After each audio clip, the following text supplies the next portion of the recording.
Hello friends, welcome back to our channel Mom's Daily. ഇന്ന് ഞാൻ വന്നിരിക്കുന്നത് കുട്ടികൾക്കും വലിയവർക്കൊക്കെ ഒത്തിരി ഇഷ്ടമുള്ള ബേക്കറിയിൽ നിന്നൊക്കെ നമ്മൾ മേടിക്കാൻ കിട്ടുന്ന ഒരു ജാം ബിസ്ക്കറ്റ് ആയിട്ടാണ് വന്നിരിക്കുന്നത്. എന്നാൽ നമ്മൾ ഈ ജാം ബിസ്ക്കറ്റ് ഉണ്ടാക്കുന്നത് വീട്ടിലുള്ള ഇഡ്ഡലി തട്ടിൽ വെച്ചിട്ട് വളരെ എളുപ്പത്തിൽ ഒരു 3-4 ഇൻഗ്രീഡിയൻസ് വെച്ചിട്ടാണ് നമ്മൾ ഇന്ന് ഇത് ബേക്ക് ചെയ്തെടുക്കുന്നത്. അപ്പോൾ ഇനി ഓവനോ ബീറ്ററോ അങ്ങനത്തെ കാര്യങ്ങളൊന്നും വേണ്ട. ഇതുപോലത്തെ ഒരു ബിസ്ക്കറ്റ് ഉണ്ടാക്കിയെടുക്കാനായിട്ട് നമുക്കതാ നല്ല ഭംഗിയുള്ള നമുക്ക് ഇഷ്ടമുള്ള നമ്മുടെ ജാമൊക്കെ നിറച്ചുകൊണ്ട് നല്ലൊരു ബിസ്ക്കറ്റ് ഉണ്ടാക്കിയെടുക്കാൻ പറ്റും. അപ്പോൾ അതെങ്ങനെയാണെന്ന് പെട്ടെന്നൊന്ന് കണ്ടു നോക്കാം. അപ്പോൾ അതിനായിട്ട് ഞാനിവിടെ ഒരു ബൗൾ എടുത്തിട്ടുണ്ട്. ഇതിനകത്തോട്ട് ഒരു മുട്ട ചേർത്തിട്ടുണ്ട്, 1 കപ്പ് പൊടിച്ച പഞ്ചസാര, പിന്നെ ഒരു 115 ഗ്രാമോളം ഉള്ള ബട്ടർ ചേർത്തിട്ടുണ്ട്, പിന്നെ 1 ടീസ്പൂണോളം ഉള്ള വെനില എസൻസും ചേർത്തിട്ടുണ്ട്. ഇത്രയും കാര്യങ്ങളും ചേർത്ത് നമുക്ക് നല്ലതുപോലെ ഒന്ന് മിക്സ് ചെയ്യാം. എന്തുകൊണ്ടോ ഞാൻ ഈ വീഡിയോ എടുത്തു കഴിഞ്ഞപ്പോൾ മിക്സ് ചെയ്യുന്നത് കറക്റ്റായിട്ട് വന്നില്ല കേട്ടോ. അപ്പോൾ ഞാൻ മിക്സ് ചെയ്ത് കഴിഞ്ഞതിന് ശേഷമുള്ള വീഡിയോ ആണ് എടുത്തത്. അപ്പോൾ ഇത് നല്ലതുപോലെ ഒന്ന് മിക്സ് ചെയ്ത് കൊടുക്കുക ഒരു സ്പൂൺ വെച്ചിട്ട്. എന്നിട്ട് ഇതിനകത്തോട്ട് 2 കപ്പോളം ഉള്ള ഗോതമ്പ് പൊടിയാണ് ഞാൻ ചേർക്കുന്നത്. പക്ഷെ ഞാൻ ആദ്യം ഇപ്പോൾ ചേർത്തിട്ടുള്ളത് 1 കപ്പ് മാത്രമാണ്.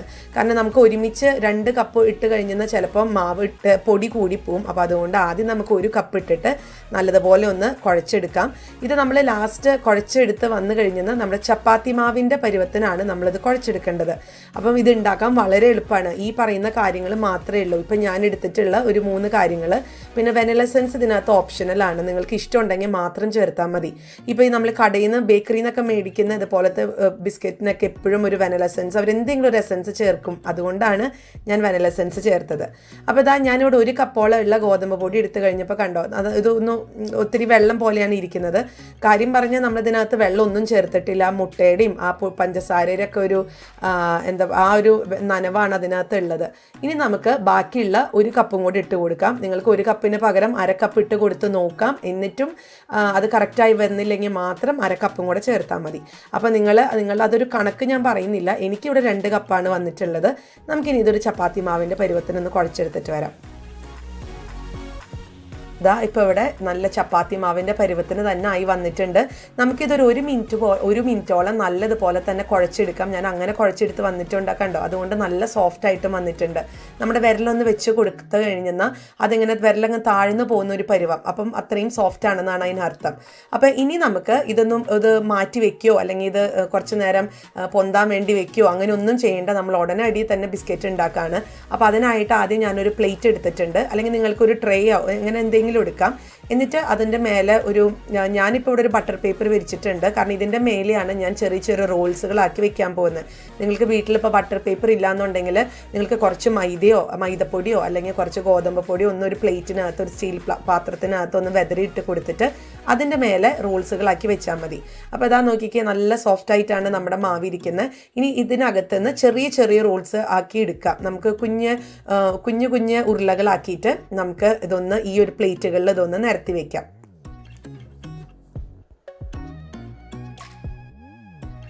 അപ്പോൾ ഇതുപോലെ ബോൾസുകളാക്കിയിട്ടാണ് വെച്ചിട്ടുള്ളത്.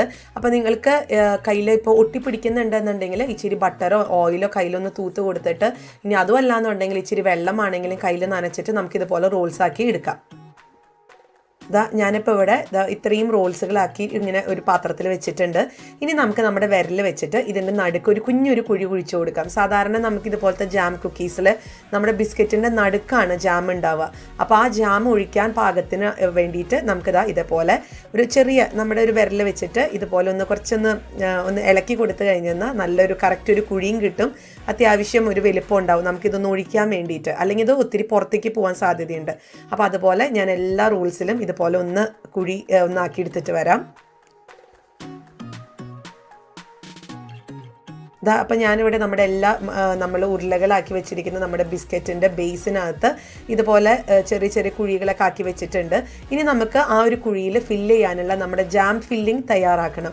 അപ്പോൾ അതിന് വേണ്ടിയിട്ടുള്ളത് ഒരു പാത്രം എടുത്തിട്ടുണ്ട്. നിങ്ങൾക്ക് ഇഷ്ടമുള്ള ജാം എടുക്കാം. നിങ്ങളുടെ ഏത് ഫ്ലേവറാണ് നിങ്ങൾക്ക് ഇഷ്ടം അതെടുക്കാം. ഞാനിവിടെ സ്ട്രോബെറി ജാമാണ് എടുത്തിരിക്കുന്നത്. ഞാനൊരു 2 ടേബിൾ സ്പൂണോളം ഉള്ള സ്ട്രോബെറി ജാം എടുത്തിട്ടുണ്ട്. നമുക്ക് സ്ട്രോബെറി ജാം അങ്ങനെ തന്നെ ഇതിൻ്റെ നടുക്ക് ഒഴിക്കാൻ പറ്റത്തില്ല, കാരണം അത് ഭയങ്കര ഹാർഡായി പോവും. അപ്പോൾ അതുകൊണ്ട് നമുക്കിതൊന്ന് ചെറുതായിട്ടൊന്ന് ഡൈല്യൂട്ട് ചെയ്യണം. ഒന്ന് ഇതിനകത്ത് കുറച്ച് ചൂടുവെള്ളം ഒഴിച്ച് ഒരു സിറപ്പ് പരുവത്തിനാക്കണം. അപ്പോൾ അതിനായിട്ട് ഞാൻ നല്ല വെട്ടിത്തിളയ്ക്കുന്ന വെള്ളം തന്നെ വേണം, നല്ല ചൂടുവെള്ളം വേണം. ഇതിനകത്തുനിന്ന് നമുക്ക് 2-3 ടേബിൾ സ്പൂൺ, അത് നമുക്ക് 2 ടേബിൾ സ്പൂണിന് ഞാനിവിടെ 2 ടേബിൾ സ്പൂൺ സ്ട്രോബെറി ജാമിന് ഞാൻ 3 ടേബിൾ സ്പൂൺ ചൂടുവെള്ളമാണ് എടുത്തിട്ടുള്ളത്. എന്നിട്ട് നമുക്ക് സ്പൂൺ വെച്ച് നല്ലതുപോലെ ഒന്ന് മിക്സ് ചെയ്ത് കൊടുക്കാം. ഇച്ചിരി ഒരു സമയം എടുക്കും, ഒരു മിനിറ്റോളം എടുക്കും. അതിങ്ങനെ പതുക്കെയാണ് അത് അലിഞ്ഞ് വരത്തുള്ളൂ. നമുക്കിതൊരു സിറപ്പിൻ്റെ കണക്കിന് കിട്ടും. അപ്പോൾ അതുവരെ നമുക്കൊന്ന് മിക്സ് ചെയ്ത് കൊടുക്കാം.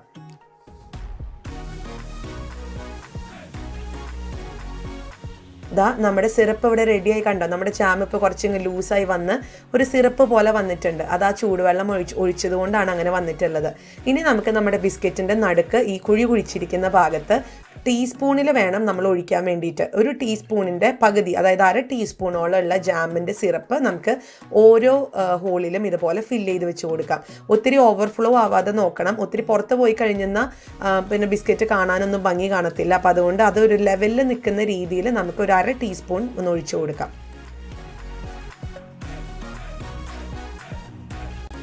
അപ്പോൾ ഞാൻ എല്ലാ ഇതുപോലത്തെ ബിസ്ക്കറ്റിൻ്റെ നടുക്ക് ഇതുപോലെ ജാം ഫില്ലിംഗ് നിറച്ച് വെച്ചിട്ടുണ്ട്.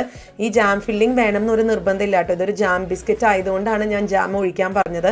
ഇതല്ലാതെ നമുക്ക് ഇതുപോലെ ബേക്ക് ചെയ്തെടുക്കുകയും ചെയ്യാം. സാധാരണ പ്ലെയിൻ ബിസ്ക്കറ്റ് ആയിട്ട് എടുക്കുകയും ചെയ്യാം. അപ്പോൾ ഇനി നമ്മളിത് ബേക്ക് ചെയ്യാൻ പോകുന്നത് ഇഡ്ഡലി തട്ടിലാണ്. അപ്പോൾ അതിനായിട്ട് ഞാൻ ഇഡ്ഡലി തട്ട് എടുത്തിട്ടുണ്ട്. ഇതിനകത്തോട്ട് നമുക്ക് ആദ്യം ഒന്ന് ഗ്രീസ് ചെയ്യണം. ഞാനിപ്പോൾ ഇച്ചിരി ബട്ടറാണ് തൂത്ത് കൊടുത്തിട്ടുള്ളത്. നമ്മൾ ഓയിലിനേക്കാളും കുറച്ചും കൂടെ സ്വാദ് വരുന്നത് ഇതുപോലത്തെ ബിസ്ക്കറ്റൊക്കെ ആയതുകൊണ്ട് കുറച്ച് ബട്ടറായിരിക്കും. അപ്പോൾ ഞാൻ ബട്ടർ എല്ലാത്തിലും ഒന്ന് ഗ്രീസ് ചെയ്ത് വെച്ചിട്ടുണ്ട്. ഇനി നമ്മളവിടെ ഇതിപ്പോൾ ആ ബിസ്ക്കറ്റ് ജാമൊക്കെ ഫില്ല് ചെയ്ത് വെച്ചിട്ടുള്ള ബിസ്ക്കറ്റിൻ്റെ ബേസ് നമുക്കിതുപോലെ നമുക്ക് ഈ ഇഡ്ഡലി തട്ടിൽ വെച്ച് കൊടുക്കാം.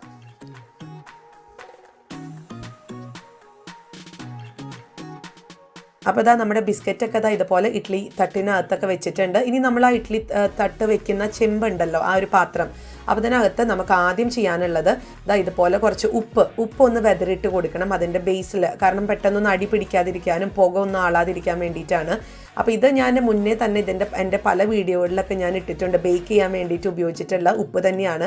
അപ്പോൾ നിങ്ങൾ ഒരു പ്രാവശ്യം മാത്രം ഉപ്പൊന്ന് എടുത്താൽ മതി. പിന്നെ ബാക്കി ആ സെയിം ഉപ്പ് തന്നെ പിന്നീട് നമുക്ക് ഒത്തിരി ഉപയോഗിക്കാൻ പറ്റും. അപ്പോൾ ഈ ഉപ്പാണ് ഞാൻ നമ്മുടെ ഈ ഒരു പാത്രത്തിൻ്റെ ബേസിലിട്ട് കൊടുക്കുന്നത്. എന്നിട്ട് നമുക്ക് ഇതൊന്ന് ചൂടാക്കണം. ഒരു 5 മിനിറ്റോളം നമുക്ക് ഇതൊന്ന് മൂടി വെച്ചിട്ട് ഈ ഒരു പാത്രം ചൂടാക്കണം. സാധാരണ നമ്മൾ ബേക്കൊക്കെ ചെയ്യുമ്പോൾ, ഓവനിൽ ബേക്ക് ചെയ്യുമ്പോൾ നമ്മൾ പ്രീ ഹീറ്റ് ചെയ്യും. അപ്പോൾ അതിന് പകരം ചെയ്യുന്ന ഒരു കാര്യമാണ് ഉപ്പൊക്കെ ഇട്ട് നമ്മളൊന്ന് ചൂടാക്കുക എന്നുള്ളത്. അപ്പോൾ ഞാനത് ചൂടാക്കി വന്നിട്ടുണ്ടായിരുന്നു. ഇനി ഇതിനകത്തോട്ട് നമ്മുടെ ഇഡ്ഡലിയുടെ തട്ട് ഒന്ന് വെച്ച് കൊടുക്കുകയാണ്. എന്നിട്ട് ഇത് മൂടി വയ്ക്കാം. എന്നിട്ട് ഇതൊരു ലോ ഫ്ലെയിമിൽ നമുക്കൊരു 15 മുതൽ 20 മിനിറ്റ് വരെ ഇതൊന്ന് ആക്കിയെടുക്കാം. നമുക്ക് നോക്കാം. അപ്പോൾ ഇവിടെ ഒരു 20 മിനിറ്റ് കഴിഞ്ഞിട്ടുണ്ടായിരുന്നു. അപ്പോൾ ഞാനൊരു 15 മിനിറ്റ് തുടങ്ങി ഇടയ്ക്കൊന്ന് നോക്കുന്നുണ്ടായിരുന്നു കേട്ടോ. കാരണം നമുക്കറിയത്തില്ല, ഇത് പല പോലെയാണ് ഇതിൻ്റെ ഒരു വേവും കാര്യങ്ങളൊക്കെ വരിക. അപ്പോൾ 15 മിനിറ്റ് തുടങ്ങി നിങ്ങളുടെ ഒരു ശ്രദ്ധ ഉണ്ടാവണം. അപ്പോൾ നമ്മുടെ ആ പാത്രത്തിൽ നിന്നൊക്കെ നല്ല ചൂട് വരുന്നുണ്ട്. ആ ഉപ്പിൽ നിന്നുള്ള ചൂടൊക്കെ ഇങ്ങനെ വരുന്നുണ്ട്. അപ്പോൾ നമുക്ക് പാത്രം സൂക്ഷിച്ചെടുക്കുക. നല്ല ചൂട് കാണും. ഇത് നമുക്ക് ഒന്ന് ചൂടാറാൻ വേണ്ടിയിട്ടൊന്ന് മാറ്റി വയ്ക്കാം. നമ്മുടെ ബിസ്ക്കറ്റൊക്കെ കാണാൻ നല്ല ഭംഗിയായി വന്നിട്ടുണ്ട്. അതിൻ്റെ ഉള്ളിലത്തെ ജാമൊക്കെ കണ്ടോ നല്ലതുപോലെ സെറ്റായി വന്നിട്ടുണ്ട്. നമ്മളത് കുറച്ച് ചൂടുവെള്ളം ഒഴിച്ച് മിക്സ് ചെയ്തിട്ട് ഒഴിച്ചതുകൊണ്ടാണ് അതിങ്ങനെ കാണാൻ നല്ല ഭംഗിയിൽ ഇങ്ങനെ നിൽക്കുന്നത്. അതേസമയം നമ്മൾ ജാമ മുഴുവനോടെ കൂടി ഇട്ട് കൊടുക്കുമായിരുന്നെങ്കിൽ ആ ജാം ഇങ്ങനെ കല്ല് പോലെ ഇരിക്കും. അതുകൊണ്ടാണ് നമ്മൾ അങ്ങനെ ഒരു ചൂടുവെള്ളത്തിൽ കലക്കിയിട്ടുള്ളത്. അപ്പോൾ നമുക്കൊന്ന് നോക്കാം നമ്മുടെ ബിസ്ക്കറ്റ് എങ്ങനെ ഇരിക്കണേന്ന് നോക്കാം. ഇത് പെട്ടെന്ന് തന്നെ കണ്ടോ, എനിക്ക് വളരെ പെട്ടെന്ന് തന്നെ വിട്ടു പോകുന്നായിരുന്നു. കാരണം നമ്മൾ ഗ്രീസൊക്കെ ചെയ്തിട്ടുണ്ടായിരുന്നു. നമ്മളിതിനകത്ത് ബട്ടറും ഒക്കെ തൂത്ത് കൊടുത്തത് കൊണ്ട് നല്ല ഭംഗിയിലാണ് കിട്ടി പോന്നിട്ടുള്ളത്. നമുക്ക് കാണാനും നല്ലൊരു മണം ഉണ്ട് കേട്ടോ ഇവിടെ. കാരണം നമ്മൾ ബട്ടറൊക്കെ നല്ലതുപോലെ ചേർത്തിട്ടുള്ളത് കൊണ്ട് ഒരു കുക്കീസിൻ്റെ ഒക്കെ ഒരു മണമാണ് ഇവിടെ ഉള്ളത്. അപ്പോൾ നമുക്ക് ഇതെന്തായാലും ഒരു സെർവിങ് പ്ലേറ്റിനകത്തോട്ടൊന്ന് മാറ്റിയെടുക്കാം. പിന്നെ എന്നോട് കുറേ പേര് ചോദിക്കാറുണ്ട്, നമ്മളിങ്ങനെ ഈ ഒരു ഇഡ്ഡലി തട്ടിൽ ബേക്ക് ചെയ്യുമ്പോഴും ഓവനിൽ ബേക്ക് ചെയ്യുമ്പോഴും എന്താ വ്യത്യാസം എന്ന് ചോദിക്കാറുണ്ട്. വ്യത്യാസം എന്ന് പറയുന്നത് ഓവനിൽ ബേക്ക് ചെയ്യുന്നത് തന്നെയാണ് എപ്പോഴും നല്ല പെർഫെക്റ്റ് ആയിട്ട് നമുക്ക് വരിക. ഈ ഇഡ്ഡലി തട്ട് എന്നുള്ളത് ജസ്റ്റ് അതിൻ്റെ ഒരു എന്താ പറയുക, നമുക്ക് എല്ലാവരുടെ വീട്ടിലും ഓവൻ ഉണ്ടാവണം എന്നില്ല. അപ്പോൾ അതുകൊണ്ട് അന്ന് എല്ലാവർക്കും ഉണ്ടാക്കണം എന്നൊക്കെ ആഗ്രഹം കാണും. അപ്പോൾ അങ്ങനെയുള്ള ആൾക്കാർക്ക് വേണ്ടിയിട്ടുള്ളൊരു ഒരു സൂത്രപ്പണിയാണ് നമ്മുടെ ഇഡ്ഡലിത്തട്ടിലുള്ള ഒരു പരിപാടി, ബേക്ക് ചെയ്യുക എന്നുള്ളത്, അല്ലെങ്കിൽ ഒരു പാത്രത്തിൽ ബേക്ക് ചെയ്യുക എന്നുള്ളത്. എപ്പോഴും ഓവനാണ് കറക്റ്റ് ടെമ്പറേച്ചറും കാര്യങ്ങളും നമുക്ക് സെറ്റ് ചെയ്യാൻ പറ്റുന്നത്, അതല്ലേ. നമുക്ക് ഇതിനകത്ത് ഫ്ലെയിം നമുക്ക് കൂട്ടും കുറയ്ക്കുക എന്നുള്ളൊരു ഓപ്ഷൻ മാത്രമേ ഉള്ളൂ. അതേസമയം ഓവനൊക്കെ ആണെന്നുണ്ടെങ്കിൽ നമുക്ക് ഓരോ നമ്പറിലും സെറ്റ് ചെയ്യാൻ പറ്റും. അപ്പോൾ അതാണ് വ്യത്യാസം. അതുകൊണ്ട് ഓവനിൽ വന്ന പെർഫെക്ഷൻ ഈ ഒരു ഇഡ്ഡലിത്തട്ടിൽ വെച്ച ഒരു ബിസ്ക്കറ്റിന് ഉണ്ടാവുമെന്ന് നിങ്ങൾ ആരും ചിന്തിക്കരുത്. പക്ഷേ നമ്മുടെ കാര്യങ്ങളൊക്കെ നടക്കും ചെയ്യും, സ്വാദിന് ഒരു വ്യത്യാസം ഉണ്ടാവില്ല. ചിലപ്പോൾ അതിൻ്റെ നിറത്തിലൊക്കെ ആയിരിക്കും മാറ്റം വരിക. ഇപ്പം ഞാനിപ്പോൾ ഇത് ഇഡ്ഡലിത്തട്ടിൽ വെച്ചിട്ടുള്ളത് കൊണ്ട് ചെറുതായിട്ടൊക്കെയാണ് നമുക്ക് ആ ഒരു ബ്രൗൺ ഷെയ്ഡ് വന്നിട്ടുള്ളത്. അതേസമയം ചിലപ്പോൾ ഓവനിൽ വെച്ചിരുന്നെങ്കിൽ കുറച്ചും കൂടെ ഭംഗിയായി ഒരുപോലെ വന്ന് കിട്ടിയേനെ. അപ്പോൾ അത്രയേ ഉള്ളൂ. ഞാനതൊന്നും എല്ലാവരോടും പറഞ്ഞു എന്ന് മാത്രം. കാരണം എനിക്ക് ഒത്തിരി കമൻറ്റ്സ് ഇങ്ങനെ വരാറുണ്ട്, ഓവനിൽ വെച്ചിട്ട് അതെന്താ ഓവനിൽ നല്ലതുപോലെ വന്ന് ഇഡ്ഡലിത്തട്ടിൽ കുറച്ച് നല്ലതായല്ലോ വന്നിട്ടുള്ളതെന്ന്. അപ്പോൾ അതിൻ്റെ റീസൺ ഇതാണ്. അപ്പോൾ ഇതാ നമ്മുടെ ജാം ബിസ്ക്കറ്റ് ഇവിടെ റെഡിയാണ്. കുഞ്ഞുങ്ങൾക്കൊക്കെ ഇഷ്ടം പോലെ നമുക്ക് ഉണ്ടാക്കി കൊടുക്കാം. നമ്മളിത് ഗോതമ്പ് പൊടി കൊണ്ടാണ് ഉണ്ടാക്കിയിരിക്കുന്നത്. കണ്ടോ, ഇതിൻ്റെ പുറം കണ്ടോ, ഇതിൻ്റെ ബാക്കിലൊക്കെ നല്ലതുപോലെ തന്നെ ക്രിസ്പി ആയിട്ടാണ് ഇനി വന്നിരിക്കുന്നത്. അപ്പോൾ നിങ്ങളെല്ലാവരും ഒന്ന് ട്രൈ ചെയ്ത് നോക്കുക. ഇപ്പം നമുക്കിത് ചെറിയ ചൂടോട് കൂടി, ഇത് രണ്ട് രീതിയിൽ നമുക്ക് കഴിക്കാം. ചെറു ചൂടോട് കൂടെ നമ്മൾ എടുക്കുകയാണെന്നുണ്ടെങ്കിൽ ഇതൊരു കുക്കീസ് പോലെ നമുക്ക് കിട്ടും, ഉള്ളൊക്കെ സോഫ്റ്റ് ആയിട്ട് നമുക്ക് കിട്ടും. അതേസമയം കുറച്ചൊന്ന് ഇതിൻ്റെ ചൂടൊക്കെ ആറിക്കഴിഞ്ഞിട്ടാണ് നമ്മൾ ഉപയോഗിക്കുന്നത് എന്നുണ്ടെങ്കിൽ നമുക്ക് നല്ല നമ്മൾ കടയിൽ നിന്നൊക്കെ മേടിക്കുന്ന തരത്തിൽ ബിസ്ക്കറ്റ് കുറച്ചൊരു കറുമുറ് ബിസ്ക്കറ്റ് ആയിട്ട് കിട്ടും. ഇനി ഞാൻ ഇതിൻ്റെ മേലെ ഇച്ചിരി പഞ്ചസാര ഒന്ന് തൂവി കൊടുക്കുന്നുണ്ട്. പൊടിച്ച പഞ്ചസാരയാണ്, അത് ചുമ്മാ ഭംഗിക്ക് വീഡിയോക്കൊക്കെ എടുക്കുമ്പോൾ ഭംഗിക്ക് വേണ്ടിയിട്ടാണ്. അങ്ങനെ ഇടണമെന്ന് ഒരു നിർബന്ധമില്ല, അല്ലാതെ തന്നെ സൂപ്പർ ടേസ്റ്റാണ്. അപ്പോൾ എല്ലാവരും ട്രൈ ചെയ്ത് നോക്കുക. നിങ്ങൾക്ക് ഇഷ്ടപ്പെടുവാണെന്നുണ്ടെങ്കിൽ ലൈക്ക് ചെയ്യാനും കമൻറ്റ് ചെയ്യാനും ഒന്നും മറക്കരുത്. ഫ്രണ്ട്സിൻ്റെ അടുത്ത് ഷെയർ ചെയ്യാൻ മറക്കരുത്. ഒപ്പം നമ്മുടെ ഈ ചാനൽ നിങ്ങൾ ആദ്യമായിട്ടാണ് കാണുന്നതെങ്കിൽ സബ്സ്ക്രൈബ് ചെയ്യാനും മറക്കരുത് കേട്ടോ. അപ്പോൾ നമുക്കിനി അടുത്തൊരു വീഡിയോ ആയിട്ട് ഉടനെ കാണാം. അൻറ്റിൽ ദെൻ ബൈ.